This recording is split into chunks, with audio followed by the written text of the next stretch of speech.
Yung batang mayor na yon, nakapag-isip ng programa sa senior citizen na mayaman, middle class, mahirap, may sakit o wala, botante o hindi. Lahat ng senior citizen may pensyon buwan-buwan. Tama ba? At anong sabi ko? Nay, tay, pumanatag kayo. Pag hindi mo nakuha yung first quarter, sa second quarter, doble ka. Tama, Nay? Ano pa sabi ko? Nay, tay, huwag kang mangamba. Pag hindi mo nakuha yung first quarter, second quarter, pagdating ng third quarter, triple ka. Ano pa sabi ko? Mga lola ko, pumanatag kayo. Pag hindi mo nakuha yung January hanggang Nobyembre, pagdating ng Disyembre, maglulubi-lubi tayo. Lubi-lubi.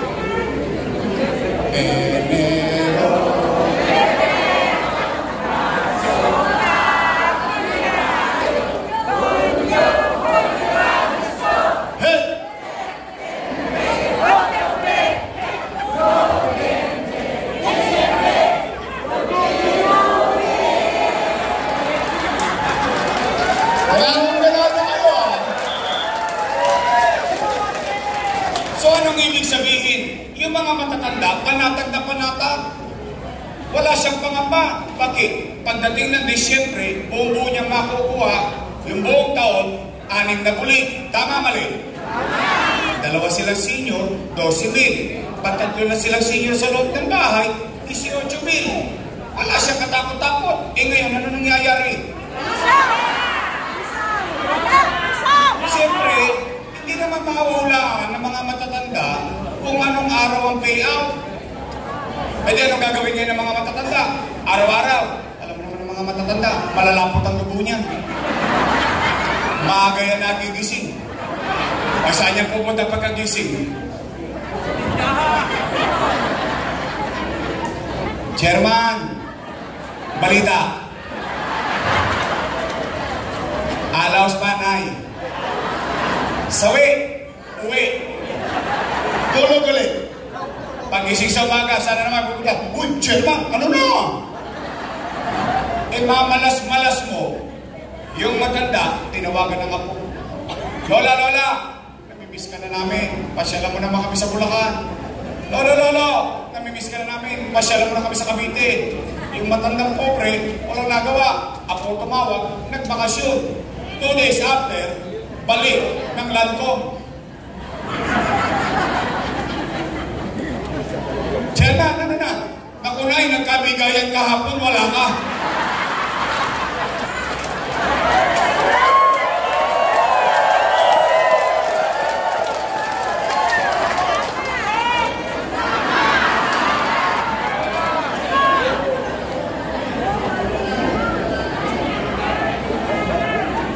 Why change it? Lilimandang piso, pahirapan may matanda. O, real talk ha? Real talk. Sa totoo, may 500 kayo ngayon? Umuwi kayo. Hindi na abot yung 500 nyo. Sa totoo lang, it's not about the amount. It's not about the money. It's the act itself. Doon excited yung mga matatanda. That for the first time sa tinagal-tagal ko nagbabayad ng 1 milyar, ang dami na nagdaan ng mayor dito. Ngayon lang ako nakaramdam, may bilang pa ako. Mahalaga pa pala ako. Mahal pa pala ako ng gobyerno. Hindi mandaan, magdadamot mo pa. Wala nang mararating ngayon yun. In fact, o rito, yung iba nga sa inyo dito, may 500 naman talaga eh. Kaya lang alam mo yung itinatangos mo lang ng ilong, ay, meron ako, ay, kasama pa pala ako, ay, may bilang pa pala ako. In fact, yung isang, ito ito nangyari dun sa iba, hindi ko alam kung may nangyari dito. Yung anak nyo nga pinagagalitan kayo eh. Nay, huwag ka nang pumila dyan, 1.5 lang yan, ang init-init, baka may stroke ka pa. Ako na magbibigay sa'yo. Ano sabi ng matanda? Ayaw ko ng pera mo, gusto ko kay Yorme.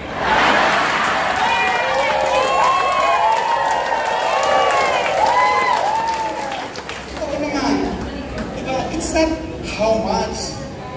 It's the act itself giving value to our elders. O Nay, Tay, totoo ba? Gusto ko to. Totoo ba na kapag hindi ka na botante, tanggal ka na sa pensyon? Mali na naman yun. Mali na naman yun. Tingnan nyo ha, uulitin ko kung paano natin sinimulan yan. Ano sabi ko? Mayaman, middle class, mahirap, may sakit, o wala. Bakit ko sinama, botante o hindi? Bakit ko naisip yun? Kasi malayo pa, inabatan ko na yung posibleng mangyari. Dahil yung matanda, patuloy na tatanda, tatanda at tatanda, tatanda at magkakasakit. Pag nagkasakit, 6 na taon nang nakahirati sa karamdaman, titanggal na sa listahan ng botante. Tama, mali? Pero buhay pa. Humihinga pa. Tao pa. Mamamayan pa ng Luzon ng Maynila. Dahil walang pakinabang sa boto, walang pensyon. Wow! Lupit nyo, Ting.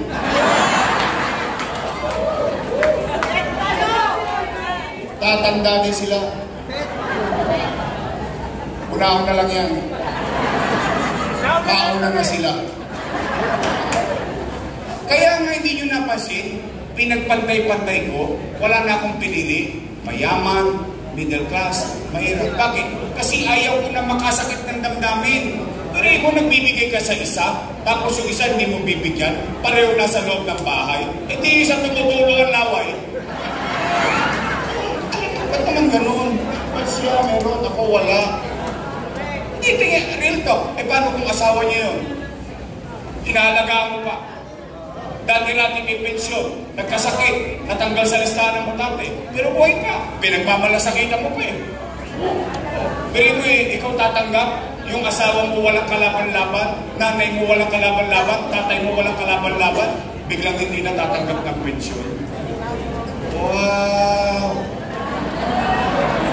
Dali!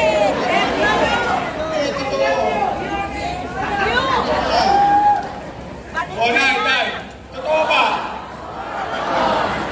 Totoo ba hindi wala na raw yung insure? Totoo ba talaga? Wala na daw, pinalitan daw ng stick o? Totoo ba yung sinabi nila? Talagang galit sa inyo? Eh bakit? Pinainom ko kayo ng gatas para lumakas kayo, binigay sa inyo diabetes.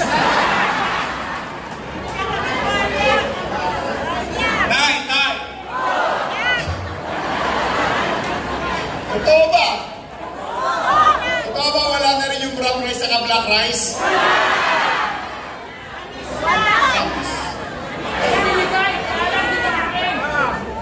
Tay. Alam nyo ba, napagalitan ako ng matanda dyan. Diyan sa black rice. Sabi niya sa akin, ikaw hindi mo na kami mahal. Bakit po, Nay? Yung binigay mo sa aming bigas, ulikbak. Maitim na, makunat pa, ang hirap pang lutuin. Sabi ko, Nay, siyempre hindi mo naintindihan na matanda yun. Hindi naman lahat nakakabili nun. Sabi ko sa kanya, Nay, yan po ang pinakamasustansyang bigas at pinakamahal na bigas sa buong mundo, ang black rice.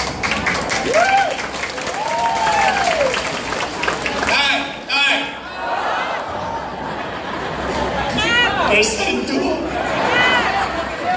Totoo ba yung cake naging cupcake?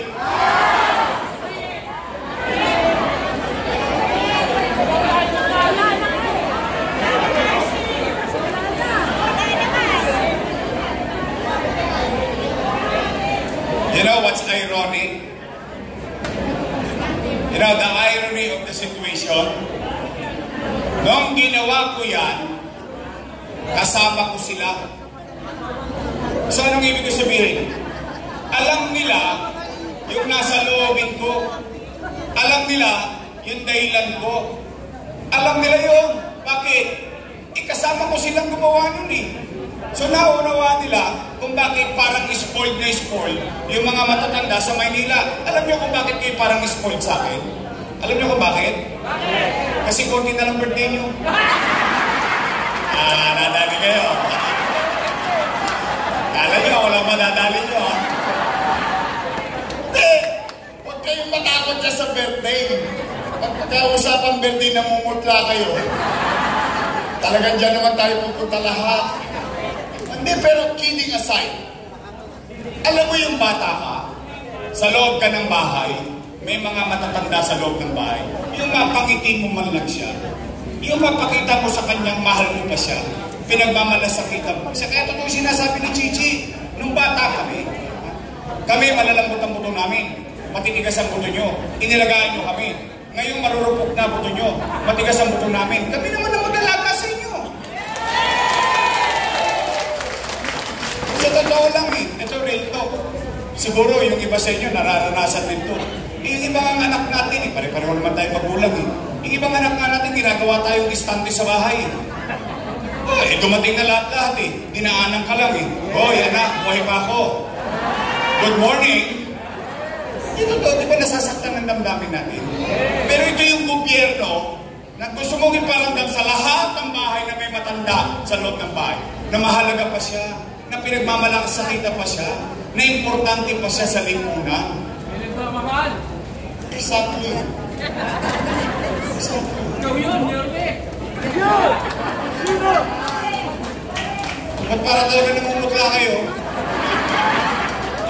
Kumain na ba kayo? Hindi ba kayo kumakain? Taas ka kamay nang hindi pa kumakain. Hindi ba kayo kumakain? Pumanatag kayo. Lilipas din yan. Kala nyo, Joey, baka naman. Panay, tay, lola ko. Umuwi kayo ng busog ng pag-asa. Sa pag-asa na lang, nabusog kayo ngayong araw na ito.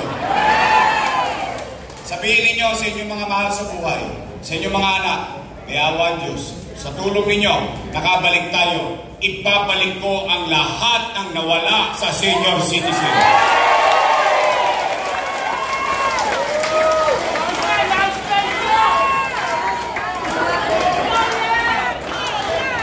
Pangalawa, Nay, totoo ba? Totoo ba na kapag kailangan mo magpa-check up sa health center, kailangan naka-online schedule ka pa? Sosyal. Lourdes? Does it make sense? Why change it? Nay, I have to give credit where it's due. Noong panahon ko, at hindi ko lang panahon, pati panahon ng sinundan ko, si Hera, Alfredo Lito Aches, Mel Lopez, Bagachi, Villegas, Lacson, lahat ng mayor na nagdaan sa Maynila hanggang magpasa akin ang taong bayan pagpupunta ng health center 1-2 sawa.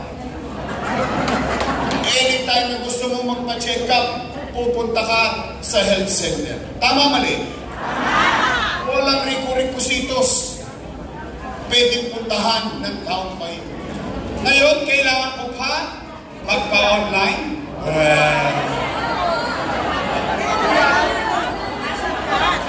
Tay. Diyan yung mararamdaman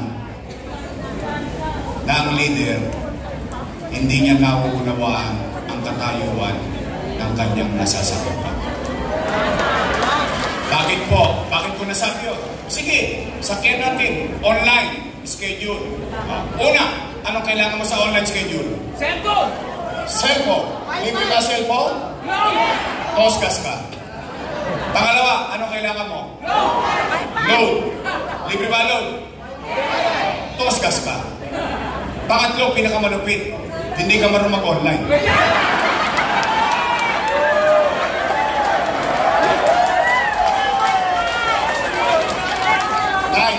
pangalan niyo? Stasyon? Visitasyon. Bungol na. Aling bisitasyon. Nay, sample lang ito, maupo kayo. Sample lang ha, just for the sake of conversation. Hindi ito mangyayari sa iyo. Isang araw, si Nanay Bisitasyon, hinahapo.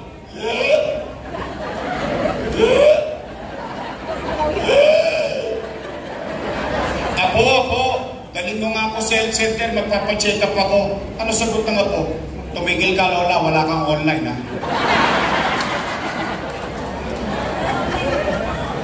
Ano nangyari kay Nanay Bisitasyon?